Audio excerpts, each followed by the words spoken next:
Olá, muito boa tarde. É apresentado nesta sexta-feira um livro que analisa o tema da Jornada Mundial da Juventude em toda a Bíblia, nomeadamente a relevância do verbo levantar-se. O padre César Silva é o seu autor e está hoje connosco, também para comentar a liturgia de domingo. Padre César, boa tarde. Muito obrigado por estar no programa Eclésia e começamos precisamente por esta obra que é apresentada nesta sexta-feira. Este verbo levantar-se, ele tem uma centralidade, acredito, na Bíblia e traduz o quê? Que significado, para além, enfim, desse movimento, que significado é que ele também implica? Exato. Obrigado, Paulo. Um gosto de estar convosco.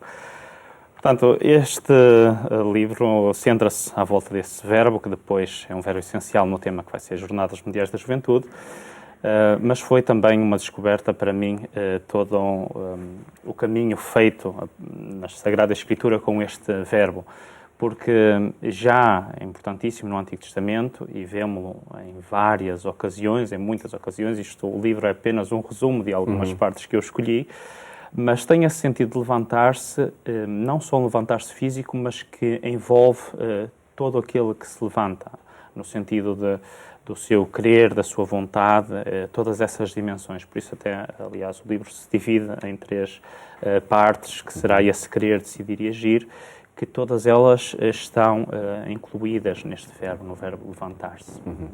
Surpresa, para mim, foi desde logo o perceber que a mesma palavra na origem do texto, não é? Está também para a ressurreição. Exato. Exato, isso é uma daquelas surpresas que nos leva imediatamente a olhar para este verbo com muita atenção, porque na língua grega não havia forma de dizer o que nós hoje temos, por exemplo, na língua portuguesa, com o verbo ressuscitar. E então usava-se esse verbo em grego, levantar-se dos mortos, depois com essa pequena adição normalmente, mas depois tornou-se tão técnico praticamente a dizer levantar-se de Jesus é a sua ressurreição. E diz-se, aliás, a partir de dois verbos diferentes, que depois já são coisas um pouco técnicas, mas é com o verbo anistemi e com o verbo egeiro, que são dois verbos gregos que dizem praticamente a mesma coisa, levantar-se, erguer-se, em português seria quase a distinção entre os dois. Mas tem essa nuance de ser não só o verbo que diz o levantar físico de alguém que se levanta, mas também o levantar da ressurreição de Jesus, e por isso tão importante. E daí que significado nós devemos atribuir a este verbo, então, o significado bíblico? Pois, a questão é essa, é que tem sempre esta nuance de um levantamento que vai além da simples ação física. E o que acontece é que, por vezes, mesmo quando se traduzem os textos bíblicos, por vezes deixamos fora este verbo, porque, com certeza, por exemplo, no caso de Maria, se ela vai ao encontro da sua prima e caminha, com certeza que teria que levantar-se. E acontece, por vezes, até no texto da tradução litúrgica, acontece isso, que não se dá a menção do verbo levantar-se. Portanto, que Maria, levantando-se, foi ao encontro de sua prima.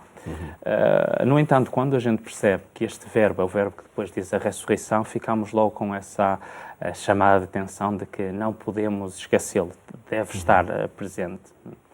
Mesmo que seja um pouco quase pleonástico, ou que tenha a ver com a forma de escrita das línguas antigas, mas faz todo sentido que esteja nessa questão. E se quiséssemos encontrar alguns episódios na Bíblia, seja no Antigo Testamento, seja no Novo Testamento, em que este verbo é central, esta ação é central, Exato. Uma das questões muito interessantes que a gente descobre sobre este verbo é que, portanto, ele aplica-se a muitos personagens, e aqui estão só alguns exemplos, mas o mais interessante de tudo é que ele se aplica no Antigo Testamento, sobretudo a Deus. Portanto, quando este verbo aparece umas 100 vezes relacionado com Deus, é a atitude de Deus, relaciona-se com um Deus que se levanta. E no Novo Testamento acontece exatamente o mesmo. Ou Deus ou Jesus têm à volta de 100 ocorrências relativas a este verbo. E depois outros personagens têm muito menos. Por exemplo, no Antigo Testamento, uma das personagens a qual se aplica muito este verbo é David, mas tem apenas umas 25 vezes, portanto, comparado com Deus, que se levanta 100 vezes. Portanto, é um verbo muito interessante porque também tem essa dimensão de ser um verbo que fala de uma atitude humana, mas também fala desta atitude divina. Deus levanta-se também. Aliás, os salmos, por vezes, pedem, aquele que está a orar, o orante, pede a Deus com muita ênfase que se levante para que o ajude nas suas dificuldades, por exemplo. Mas são muitas as surpresas que este verbo nos traz. Por exemplo, a primeira vez que aparece nos textos, assim como os temos organizados no Antigo Testamento, é nos acontecimentos mais trágicos da Escritura. Na morte de Abel, às mãos de seu irmão Caim. E às vezes nem aparece ali no capítulo 4, versículo 8, a menção do verbo levantar-se, mas no texto hebraico está lá claro. Portanto, Caim levanta-se sobre o seu irmão e faz com que o seu peso caia sobre o seu irmão, e é isso que provoca a sua morte. Portanto, o verbo quase sempre tem uma conotação muito positiva, mas também pode ter essa força negativa de alguém que se levanta para fazer que o seu peso, por exemplo, caia sobre o seu irmão, e então é uma atitude que se repete também na história. Não? E encontramos também o significado deste verbo levantar-se, enfim, no defrontar Deus, levantar-se contra Deus, levantar-se contra Jesus. Exato. Temos isso já no Antigo Testamento, e no Novo Testamento é muito interessante. Por exemplo, temos isso na atitude de algum doutor da lei que se levanta perante Jesus, ali em Lucas 10, e levanta-se com essa atitude de estar Jesus. Portanto, é possível, segundo o que nos dizem também as Escrituras, um levantamento contra Deus, ou numa atitude de colocar até Jesus à prova nos Evangelhos. Portanto, isso também é possível. Portanto, nem todos os levantamentos são positivos nesse sentido, mas a Escritura faz-nos como que percorrer esse caminho e levar-nos, ou procurar levar-nos a essa questão de que o levantar-se deve ser bem preparado, bem orientado, e deve levar a tudo o que seja positivo, e sobretudo à questão da ressurreição, aí que depois é o ponto culminante deste verbo levantar-se. Antes de lá chegarmos, também, porque aí vamos também, e ele pediu também a sua análise, ficamos na encarnação. Okay. E no relato da encarnação, nomeadamente no Evangelho de Lucas, onde está o tema da Jornada Mundial da Juventude. Maria levantou-se, não é? Exato. Mas acredito que todo esse início do Evangelho de Lucas, toda a narração da encarnação, o verbo está presente também com outros personagens, com José. Exato. Por exemplo, em Lucas, a primeira que se levanta é Maria. Portanto, é a primeira à qual se aplica o verbo levantar-se. E levanta-se, portanto, é o verbo ressuscitar, não esqueçamos, mas levanta-se já com Jesus. Portanto, já terá acontecido a encarnação quando ela se levanta. E depois tem toda aquela questão do não ter medo, também está sempre relacionado este verbo com duas coisas muito, muito interessantes. Por um lado, o não ter medo, portanto, levantar-se implica também uma atitude de coragem, e implica também alguma pressa. Não o stress, não é o stress que nós hoje temos na nossa vida, mas uma pressa positiva, de alguém que quer fazer algo de bem e se levanta para isso. Portanto, isso está apressadamente. Exato. Que está presente em Lucas, muito vincado. Depois, claro, se olharmos para os outros evangelhos, portanto, isto é Lucas, que sabemos é muito próximo da narração da vida de Maria. Se olharmos para o Evangelho de Mateus, que é mais próximo, ou prefere narrar a vida de José, é José precisamente o primeiro a levantar-se. Aliás, José não faz mais do que 2 ou 3 coisas muito simples. Ele nunca fala, como sabemos, mas sonha, levanta-se e protege. Portanto, são atitudes muito simples, mas que narram este personagem. E uma delas é levantar-se. É muito interessante. E é o primeiro em Mateus que se levanta nesse sentido, ao qual se aplica o verbo levantar-se. É um tema que vemos-lo, enfim, conjugado, deixe-me dizer assim, em muitas situações, neste itinerário de preparação para a Jornada Mundial da Juventude. E perguntava-lhe que interpelações este verbo coloca à juventude, a partir, lá está, do texto bíblico onde está inserido.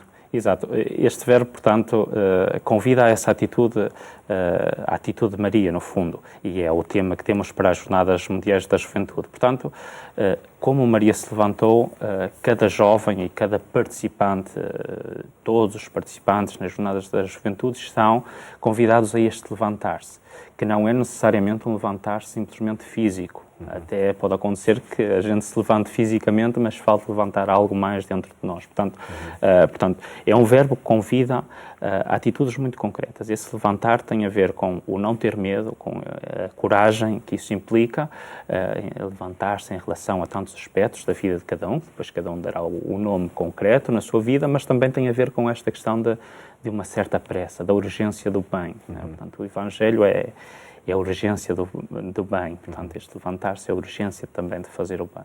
Como nas situações bíblicas, também agora é preciso querer, decidir e agir, que este verbo convida. Exato.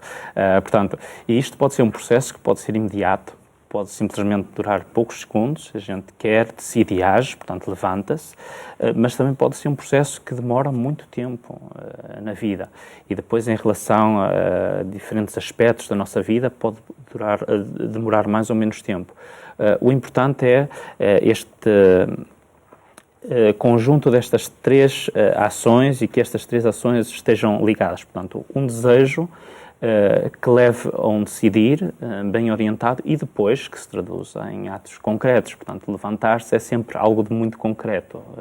Não fica simplesmente pelo desejo ou pela boa intenção, nesse sentido. É preciso depois traduzir isso na vida. Padre César Silva, o que é que este verbo levantar-se diz também do pontificado do Papa Francisco? O Papa Francisco, como sabemos, estes dias tem tido algumas dificuldades, até físicas, no sentido de se levantar, mas é um homem que... Isso não o impede de querer, de decidir e de agir, exato, não é? e de levantar-se mesmo. Mesmo estando sentado, é um homem que levanta a voz em relação às situações mais delicadas que nós vivemos na atualidade, e é um homem que se levanta com coragem, sem medo. É admirável, portanto... vemos como este verbo bíblico da ressurreição se traduz e o Papa Francisco o procura plasmar na sua atitude, nas suas palavras, naquilo que ele é, no fundo. Com certeza, com todas as dificuldades humanas, como qualquer um de nós, mas que procura ser fiel a esta vocação a levantar-se, mesmo com todas as dificuldades, até físicas, que sente. Curiosamente, o texto do Evangelho que se escuta nas Eucaristias deste domingo tem também esta ação, não é? O levantar-se. Nós vamos partir para esse comentário à liturgia do domingo, escutando desde já o texto do Evangelho. Naquele tempo, as irmãs de Lázaro mandaram dizer a Jesus: Senhor, o teu amigo está doente. Ouvindo isto, Jesus disse: Essa doença não é mortal, mas é para a glória de Deus, para que por ela seja glorificado o Filho do Homem. Jesus era amigo de Marta e de sua irmã e de Lázaro. Entretanto, depois de ouvir dizer que ele estava doente, ficou ainda 2 dias no local onde se encontrava. Depois, disse aos discípulos: Vamos de novo para a Judeia. Ao chegar lá, Jesus encontrou o amigo sepultado havia 4 dias. Quando ouviu dizer que Jesus estava a chegar, Marta saiu ao seu encontro, enquanto Maria ficou sentada em casa. Marta disse a Jesus: Senhor, se tivesses estado aqui, meu irmão não teria morrido. Mas sei que, mesmo agora, tudo o que pedires a Deus, Deus te concederá. Disse-lhe Jesus: Teu irmão ressuscitará. Marta respondeu: Eu sei que há de ressuscitar na ressurreição do último dia. Disse-lhe Jesus: Eu sou a ressurreição e a vida. Quem acredita em mim, ainda que tenha morrido, viverá. E todo aquele que vive e acredita em mim, não morrerá para sempre. Acreditas nisto? Disse-lhe Marta: Acredito, Senhor, que tu és o Messias, o Filho de Deus, que havia de vir ao mundo. Jesus comoveu-se profundamente e perturbou-se. Depois perguntou: Onde o puseste? Entretanto, Jesus, intimamente comovido, chegou ao túmulo. Era uma gruta com uma pedra posta à entrada. Disse Jesus: Tirai a pedra. Respondeu Marta, irmã do morto: Já cheira mal, Senhor, pois morreu há 4 dias. Disse Jesus: Eu não te disse que se acreditasses, verias a glória de Deus? Tiraram então a pedra. Jesus, levantando os olhos ao céu, disse: Pai, dou-te graças por me teres ouvido. Eu bem sei que sempre me ouves, mas falei assim por causa da multidão que nos cerca, para acreditarem que tu me enviaste. Dito isto, bradou com voz forte: Lázaro, sai para fora. O morto saiu, de mãos e pés enfaixados com ligaduras e o rosto envolvido num sudário. Disse-lhe Jesus: Desligai-o e deixai-o ir. Então, muitos judeus que tinham ido visitar Maria, ao verem o que Jesus fizera, acreditaram nele. Padre César Silva, de que forma este verbo levantar-se, ligado a ressuscitar, o sair para fora, não é? Enfim, que cruzamentos de conceitos, de palavras encontramos aqui neste texto? É muito interessante. Este texto é daquelas catequeses essenciais para a preparação da Páscoa e, aliás, é um dos sinais grandes de São João. São João apresenta-nos vários sinais de Jesus e este é o penúltimo, antes do grande sinal, que é a ressurreição. Em relação a este verbo, é muito interessante, porque quando analisamos o texto a partir deste verbo levantar-se, percebemos muitas coisas interessantes. Por exemplo, normalmente nós damos como título este texto a ressurreição de Lázaro. Ora, no texto, neste em específico, não se diz e não se aplica o verbo levantar-se especificamente a Lázaro. Portanto, e tecnicamente, normalmente dizemos que Lázaro foi revivificado porque, portanto, retomou a vida para morrer de novo.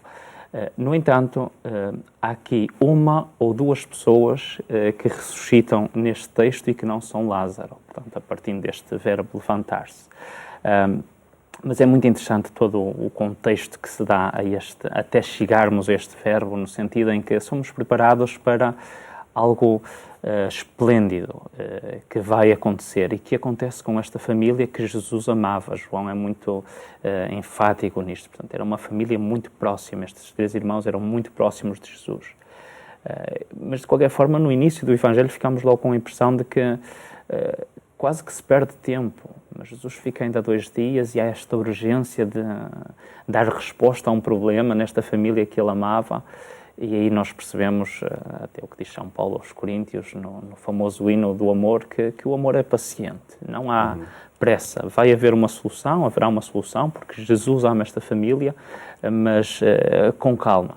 Mas isso deixa-nos um pouco, o que eu dizia há pouco, estressados, quase que não nos deixa levantar, e quando nos levantamos ficamos um pouco estressados, quase aqui como os discípulos que não entendem exatamente o que Jesus está a dizer e depois dizem, mas nós vamos para morrer contigo, porque se voltas a esse lugar é para seres condenado, então nós também sofreremos. Tudo isso, há aqui um certo stress com aqueles que estão à volta de Jesus, mas Jesus segue o seu caminho em direção a esta família que ele amava, como nos diz o texto.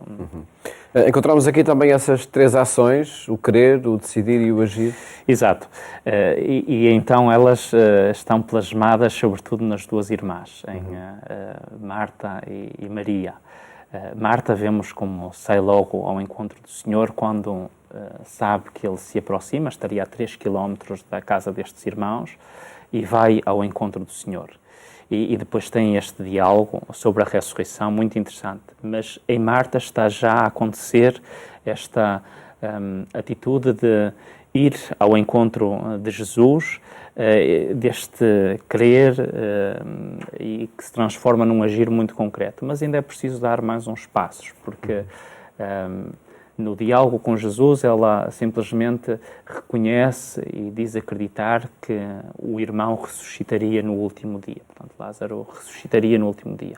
E Jesus pede-lhe algo mais e diz-lhe claramente: eu sou, esta expressão tão divina de Jesus, que aparece muito no Evangelho de São João, mas que aparece já em prego a Deus no Antigo Testamento: eu sou a ressurreição e a vida, neste sentido, mas por isso convida esta irmã a dar ainda mais alguns passos em direção a Jesus. Portanto, ela já se levantou, mas é um ressuscitar que ainda pede algo mais. E fazemos a ligação com os outros 2 textos que escutam nas Eucaristias deste domingo. A primeira leitura do livro de Ezequiel, que a promessa de ressurreição é aí adiantada. Sim. O livro de Ezequiel, portanto, o profeta Ezequiel, é um profeta que viveu tempos muito difíceis no exílio, um profeta do exílio,